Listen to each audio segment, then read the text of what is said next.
Hey, hey, hey, friends and family. I hope you all are doing fantastic. A warm welcome to you all, and thank you so much for joining us today in the Nanabe's Kitchen. Now, I am presenting Okra Stew with no animal products. Yes, indeed, it is vegan and vegetarian. You requested it, so I am happy to bring it your way. Now, Okra Stew is equivalent to gumbo, which is Creole cooking. And, West Africans love their okra stew.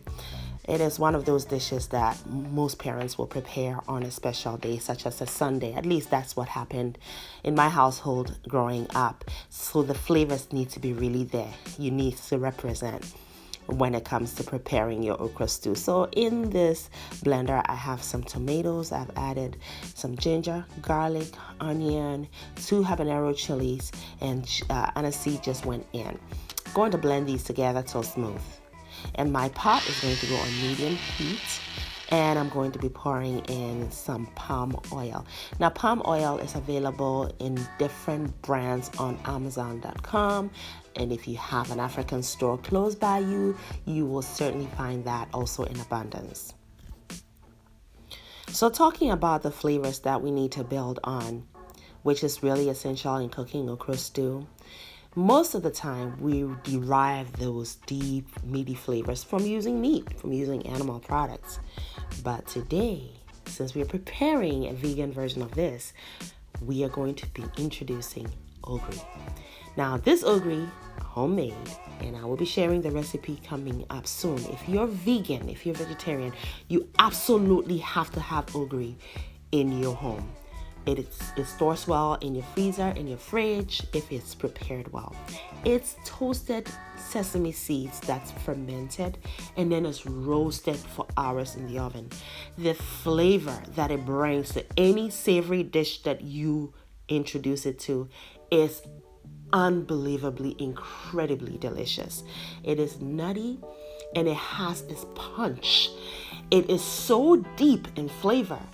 Anything you put it in, I'm telling you, it just elevates it. That's ogeri. So I have just added my ogeri into the pot, and I am happy right now. The aroma is to die for. It's equivalent to momoni. So it brings you, it umamifies the dish. Let's just put it that way, okay? Umami like you've never had before.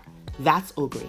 So that's gone in. I've added the onions, cooked it for about a minute, then added the ogeri, and now I've added my blend. So now I'm going to just cook it until it is reduced, because there's quite a bit of moisture in this mixture at this point. So stir it together. And I throw the lid on and just let it do its thing while I prep the rest of the ingredients. Pot is still on medium heat. So I feel with okra stew preparation that doesn't have any animal product, you totally need to have the ogeri in there. Okay, so that way you do not miss that meaty flavor that you get from using your animal products. It is quite essential. So here I have prepped some eggplants, and I cut them into really large pieces because that's going to sort of replace the animal product. Okay, so you want them in large pieces. Of course, if you want them in smaller pieces, you can definitely do that as well. And I have some red bell pepper as well, just one, and I'm cutting those also into large pieces. And of course, I have my carrots as well. Some onions, which I will use as garnish. Now, to bring protein into the equation, I am going to be using 3 different types of mushrooms. Mushrooms have an earthiness, but they also have great texture, because a lot of the time you get that woody texture.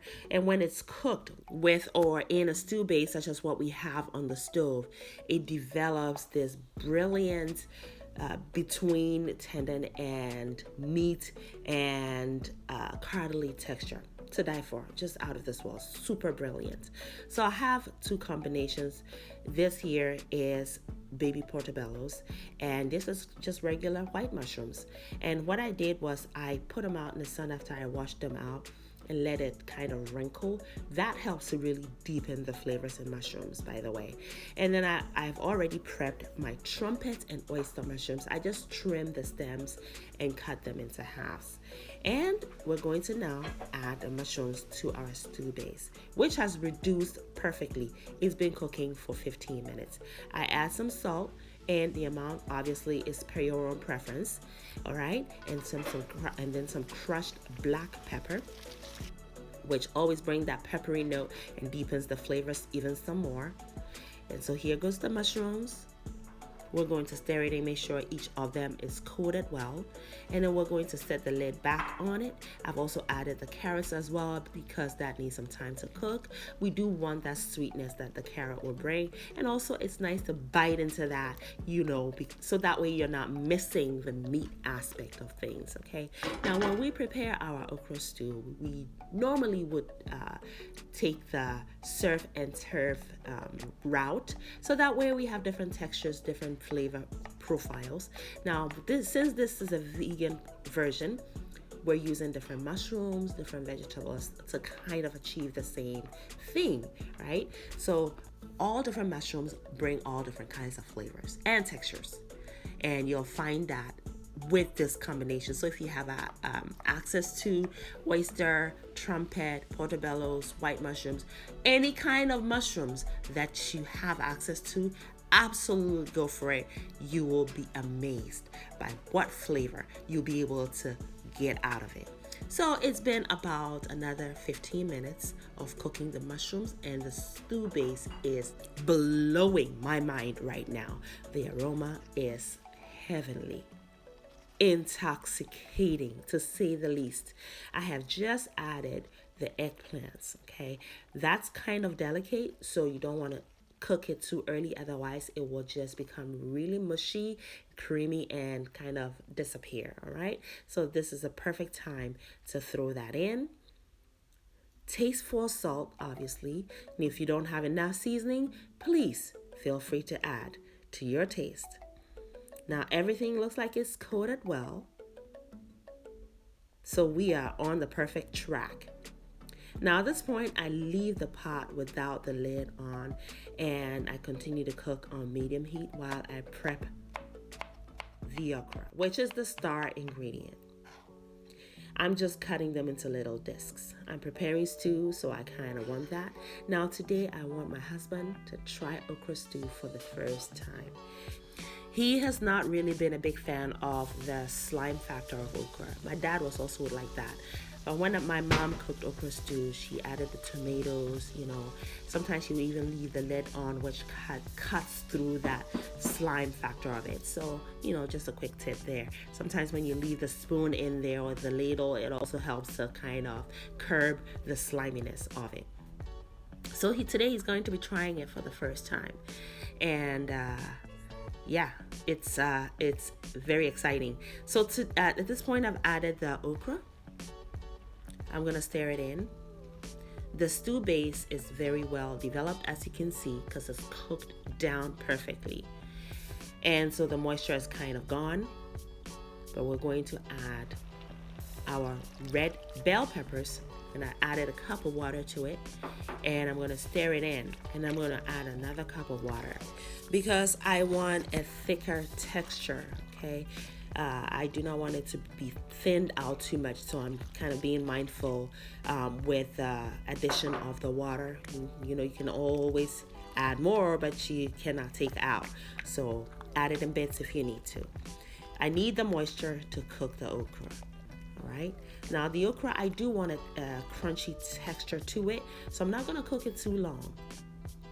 And see, when you stir it, it helps to activate the sliminess of it. So keep that in mind as well if you're not into the slime. I have tasted again, and I've confirmed that I have just enough seasoning in there. Now friends, in West Africa, at least from Ghana where I'm from, when we cook our okra stew, we'll normally add smoked fish or smoked meats to it to get that smokiness. Now Obviously, we cannot do that because we're cooking a vegan version of it, but you can add your smoked paprika and you'll get the same outcome. I wasn't going for a smokiness today, but just a quick tip there.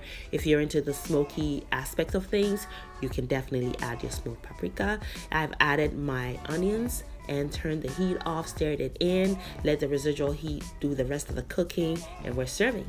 Quick, easy, and yet mind-blowing deliciousness. You ought to try this recipe. Whether or not you're vegan, you will absolutely love this. It is flavor-packed and nutrition-packed. You cannot go wrong with this. My husband took one bite of this. He was squinting. He was dreading it. That bite entered his mouth and his taste buds were in a dancing mode. He absolutely loved it. He thought this is one of the best things he's ever had. I could not believe my ears, but it happened. So I hope you try the recipe and you're inspired to share, to like these videos. Thank you so much for showing up today. And as always, friends and family, make it a great day and have fun, especially in that kitchen.